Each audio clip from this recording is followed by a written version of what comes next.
Persija Jakarta tertinggal 9 poin dari Persib Bandung yang ada di puncak klasmen Super League musim ini. Secara matematis masih mungkin Persija untuk bisa juara, tapi secara logika tampaknya sulit. Apakah Persija sudah bisa dibilang game over? Kita bahas dalam tendangan bebas. Bung Ais.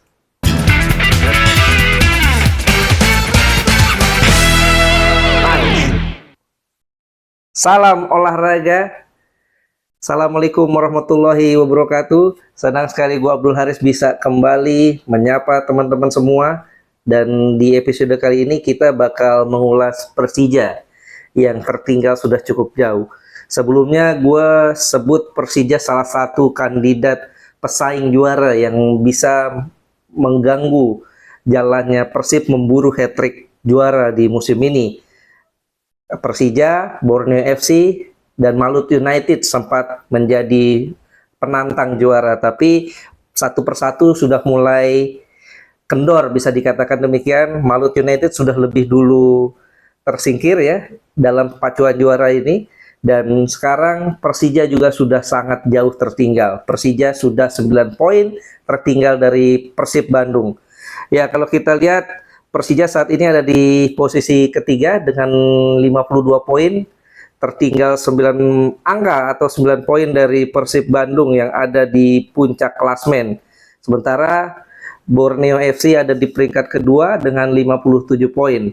Oke, dengan kondisi seperti ini ya memang kalau kita lihat tampaknya sulit ya untuk Persija untuk bisa bersaing. Masalahnya bukan cuma selisih poin saja yang membuat Persija kesulitan, tapi sisa laganya ini tinggal 8 pertandingan saja.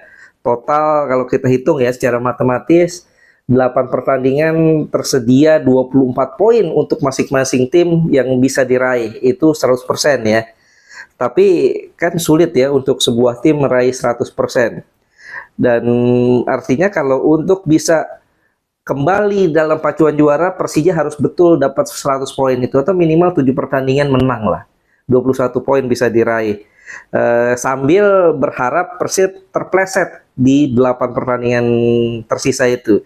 Nah, tapi permasalahannya ini memang kalau kita lihat Persija sedang memasuki tren buruk ya. Mereka tidak pernah menang di 3 laga terakhir. Kalau kita lihat statistik, mereka ini terakhir bahkan ironis ya, mereka kalah secara dramatis dari Bayangkara FC. Kemudian sebelumnya mereka imbang 1-1 saat menjamu Dewa United. Kemudian juga sebelumnya mereka imbang 2-2 saat menjamu Borneo FC. Ini kondisi-kondisi yang dimana harusnya mereka dapat poin di 3 pertandingan itu. Justru mereka terpleset di laga-laga penting ini yang membuat sulit buat Persija ya untuk bisa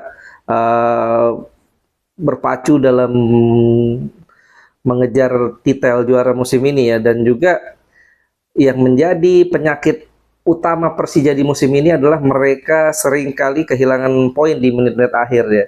Ini yang jadi permasalahan ya, inkonsistensi. Kemudian ini juga diakui ya oleh pelatih Persija Mauricio Sousa bahwa kadang-kadang timnya itu kehilangan fokus di menit-menit akhir, di menit-menit krusial yang membuat mereka akhirnya tadinya udah genggam 3 poin tapi akhirnya harus dilepas. Ini sebetulnya bukan soal kalah, tapi ini adalah soal mental dan konsistensi.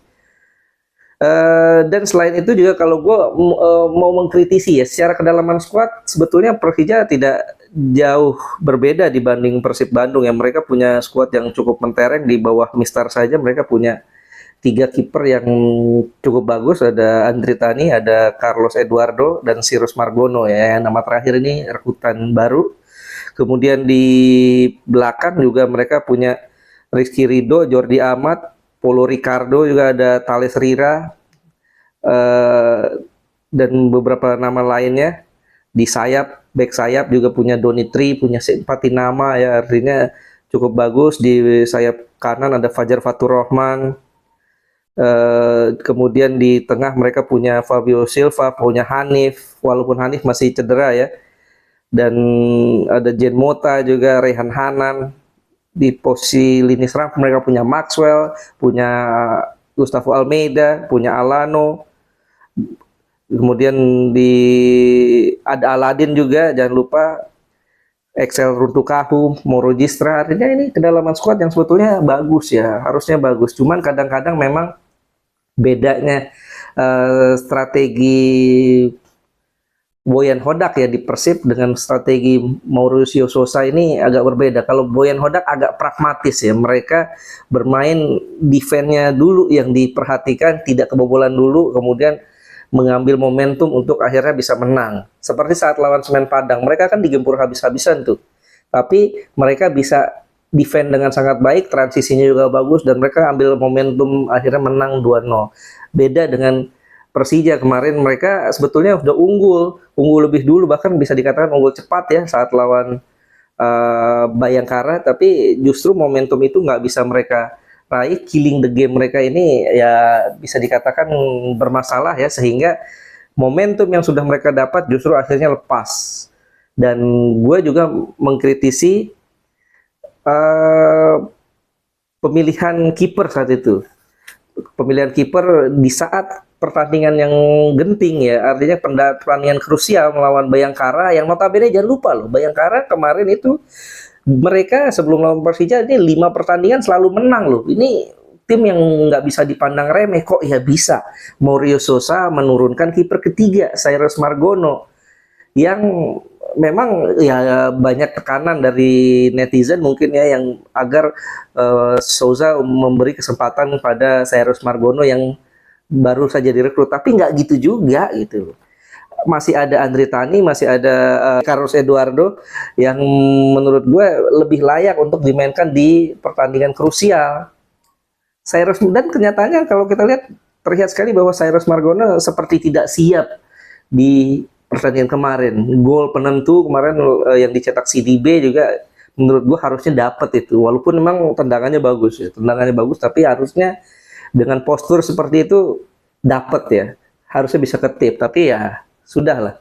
Kemudian juga gue mengkritisi perekrutan pemain yang dilakukan oleh Persija musim ini, terutama di paruh musim kedua ya. Di paruh musim pertama bagus ya, ada Maxwell, Alano, ini pemain-pemain bagus menurut gue. Excel juga bagus, tapi di bulan Januari nih paruh musim kedua menurut gue perekrutannya terlalu maksa. Ada beberapa yang bagus ya, Aladin oke lah, Aladin bagus, bisa langsung nyetel, bisa langsung berguna buat tim. Tapi perekrutan Mauro Gistra, perekrutan Sein Patinama, perekrutan Cyrus Margono, ini yang menurut gue tanda tanya ya. Oke lah kalau Cyrus Margono bisa jadi pelapis lah, karena ada Andri Tani, ada Carlos Eduardo yang sudah cukup bagus ya. Tapi ya cuman ditempatkan sebagai pelapis, bukan sebagai langsung dikasih kesempatan gitu. Dan perekrutan Sein Patinama, perekrutan Mauro Gistra, ini dua pemain yang jarang dapat menit bermain di klub sebelumnya. Sein Patinama sudah lama cedera ya, dan dia juga tidak terlalu banyak dapat menit bermain. Kemudian Mauro Gistra juga di Volendam juga sulit untuk bisa menembus tim utama, menit bermainnya juga minim. Dan kita bisa lihat hasilnya, Mauro Gistra dan juga Sein Patinama, dua-duanya ini hanya jadi bangku cadangan, penghangat bangku cadangan. Bahkan kalau kita lihat, Sein Patinama saja sulit untuk bisa bersaing dengan Doni Tripamungkas yang memang penampilannya cukup bagus.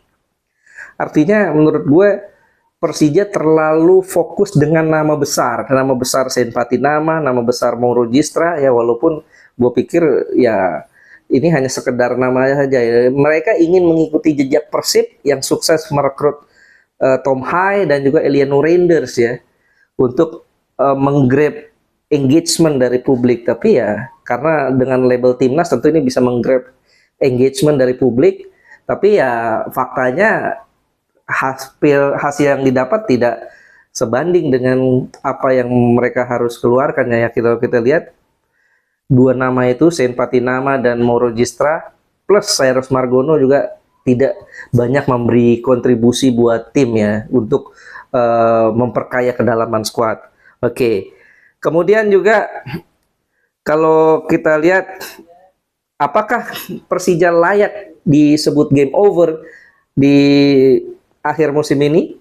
Ya, ada beberapa alasan ya kenapa menurut gue sudah game over Persija. Kalau gue pribadi mengatakan bahwa Persija sudah game over. Kenapa? Gue punya alasan. Pertama, inkonsistensi yang sangat kronis. Tim juara itu harus punya label stabil ya. Mereka punya kestabilan yang cukup bagus, konsistensi yang cukup bagus. Karena ini adalah sistemnya liga. Setiap pertandingan adalah final ya. Artinya dari pekan pertama sampai pekan terakhir itu harus stabil, harus konsisten. Dan sementara Persija labil, inkonsistensi yang mereka tunjukkan. Ya naik turun ya sepanjang musim. Kadang-kadang mereka tampil bagus sekali, tapi kadang-kadang mereka drop. Kemudian yang nomor 2, Persija seringkali mentalnya drop di momen-momen penting ya. Mereka seringkali kebobolan di menit-menit akhir, sehingga mereka gagal kunci kemenangan yang sudah di depan mata. Ini pola yang sudah berulang-ulang kali terjadi di Persija. Ini tentu harus diatasi untuk kalau mereka masih berpikir untuk juara ya. Kemudian nomor 3 adalah jadwal berat yang mereka alami di sisa musim ini. Ini tentu jadi permasalahan yang harus mereka atasi. Mereka masih harus lawan tim-tim kuat ya. Bahkan mereka harus duel langsung menghadapi Persib ya. Mereka masih menyisakan 4 laga home dan 4 laga away. Kalau kita lihat di sini mereka yang paling dekat harus menghadapi Persebaya Surabaya di tanggal 11 April di kandang ya. Kemudian mereka away ke PSBS Biak, lawan PSIM Yogyakarta juga di away. Kemudian mereka menjamu Persis Solo tanggal 27 April, tanggal 4 Mei mereka harus away ke Persijap Jepara tanggal 10 Mei. Nah, ini Persija harus menjamu Persib Bandung. Mereka harus raih itu poin, kalau poin penuh ya, kalau seandainya masih ingin bersaing juara. Kemudian tanggal 16 Mei mereka harus away ke Persik Kediri di Stadion Brawijaya. Dan terakhir mereka akan menjamu Semen Padang di tanggal 23 Mei. Laga-laga berat ya, artinya 4 laga home, menjamu Persebaya, menjamu Persis Solo, kemudian menjamu Persib Bandung, dan terakhir menjamu Semen Padang.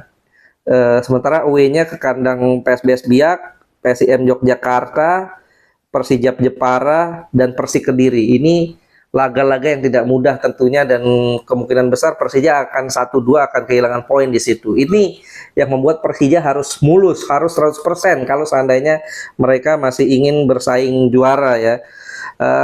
Dan bukan hanya itu, kalau seandainya Persija pun mulus 100% pun mereka harus bergantung kepada tim lain. Masih ada Borneo FC, masih ada Persib Bandung yang juga harus diperhitungkan. Kalau Persija mulus 100%, tapi juga Persib Bandung konsisten dan Borneo konsisten, ya percuma juga. Tetap Persija akan sulit ya untuk bisa menyalip ya. Artinya secara matematis Persija Jakarta masih punya kans untuk bisa juara di Super League musim ini. Tapi ya seperti yang tadi gue bilang, nasib mereka bukan hanya tergantung di tangan mereka sendiri, tapi juga tergantung di tangan tim lain, Persib Bandung dan juga Borneo FC. Persija masih punya peluang, tapi ada beberapa syarat ya.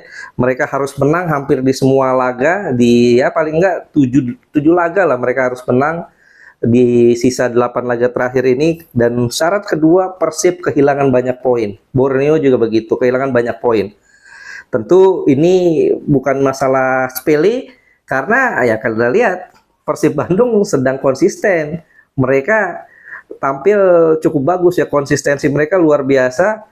Bahkan di kandang saja mereka 100% kemenangan ya dari 13 laga kandang. Artinya sulit berharap Persib terpleset banyak pertandingan di sisa musim ini.